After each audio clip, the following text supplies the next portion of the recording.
अमृता जी नमस्कार। नमस्कार मोदी जी। आपका बहुत आभारी हूँ। आप मुझे चांस दिए हैं लोगों की सेवा करने के लिए। हम 100% कोशिश करेंगे। आपका चुनाव अभियान कैसा चल रहा है? अभी तो हम निकले हैं तो एक बीजेपी को उनका पिता का देहांत हो गया। हम इधर ही आए हुए हैं तो अभी वापस जाके हम प्रचार में ही निकलेंगे। अमृता जी, आप महाराजा कृष्णराय चंद जी की विरासत को आगे ले जा रही है। एक बात आपको हम शेयर करना चाहेंगे। हम क्या कह सकते हैं? जी जी जरूर, मुझे अच्छा लगेगा। ये जो महाराजा कृष्णचंद्र का हम फैमिली है तो उसका भी ये लोग विरोध कर रहे हैं। क्या बोल रहे हैं कि वो ब्रिटिश के साथ साथ दिया था, फिर वो मैंने हम लोगों को गद्दार समझते हैं। क्यों किया वो नहीं बोल रहा है। इतना जमीन दान किया, इतना सब लोगों के लिए किया, भलाई के लिए किया, वो सब नहीं बोल रहे हैं। लेकिन क्या बोल रहे हैं तो हम बोला कि क्यों किया ऐसा महाराजा कृष्णचंद्र। अगर नहीं करते तो हमारा सनातन धर्म तो पूरा खत्म हो जाता है कि नहीं। तो वो बात है क्योंकि तब का वो जो नवाब थे सिराजुद्दौला, तो वो तो बहुत अत्याचारी भ्रष्टाचारी थे। तो उसीलिए उन्होंने तो अकेला नहीं किया, बहुत सारे राजाओं के मिलन हुआ, उसके बाद सभी ने किया। जगत सेठ भी थे और राजाओं थे। तो उसी सभी के मेहनत से ये काम सफल हुआ। तो अगर नहीं होता आज हम हिंदू नहीं रह पाते। हमारा भाषा दूसरा होता, हमारा वेशभूषा एकदम अलग होता और सभी अलग हो जाते। हम तो दूसरों के अधीन रहते ना, यही बात है। अमृता जी, बचपन में हमारे यहाँ हम लोगों को जो पढ़ाया जाता था उसमें कृष्णचंद्र राय की समाज सुधार का काम, बंगाल के विकास का काम, बंगाल के विकास के मॉडल, ये सब सुनने को मिलता था बचपन में। अब देखिए, ये वोट बैंक की राजनीति करने वाले लोग हैं तो बहुत ही अनाप शनाप आरोप लगाएंगे और 300 साल पहले की घटना निकालेंगे, 200 साल पहले की घटना निकालेंगे और बदनाम करने का प्रयास करेंगे। वे एकदम खुद सही बात अपने है। जो वर्तमान पाप है हाँ उसको छिपाने के लिए वो हाँ ऐसी चीजें ढूंढते रहते हैं।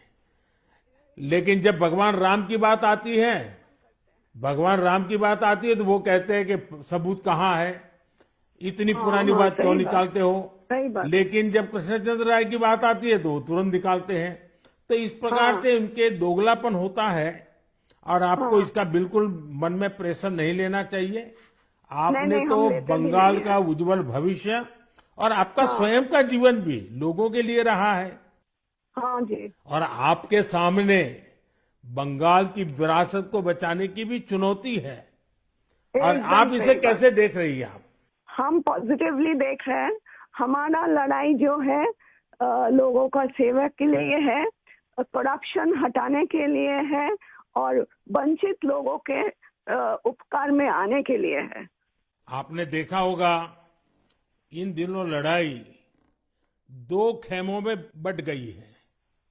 एकदम। एक हमारा खेमा है जो इस देश से भ्रष्टाचार को मिटाने के लिए कदम उठा रहा है और दूसरा हमारे सामने वाला खेमा है, वो भ्रष्टाचारियों को बचाने के लिए इकट्ठे होना, एक दूसरे को बचाने के लिए लड़ाई लड़ना, आरोप करना और जिन्होंने पहले खुद ने आरोप किए थे वो भी उनको बचाने में लग गए हैं। यानी उनके लिए देश उनकी प्राथमिकता नहीं है, सत्ता ही उनकी प्राथमिकता है। और इसलिए चुनाव में हमने भ्रष्टाचार मुक्त भारत बनाने के लिए लड़ना ही लड़ना है, क्योंकि हमारे देश के युवाओं का भविष्य उज्जवल बने, इसलिए भ्रष्टाचार से मुक्त देश होना ही चाहिए। आपको देखकर ही हम आए हैं।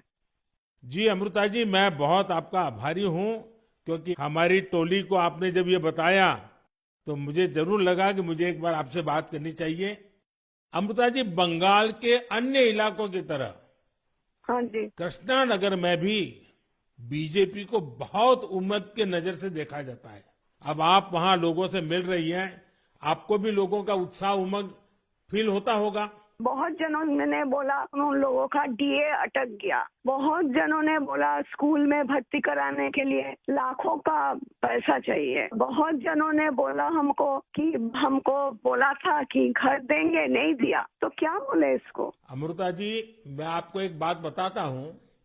हाँ जी। मैं एक लीगल एडवाइस ले रहा हूँ।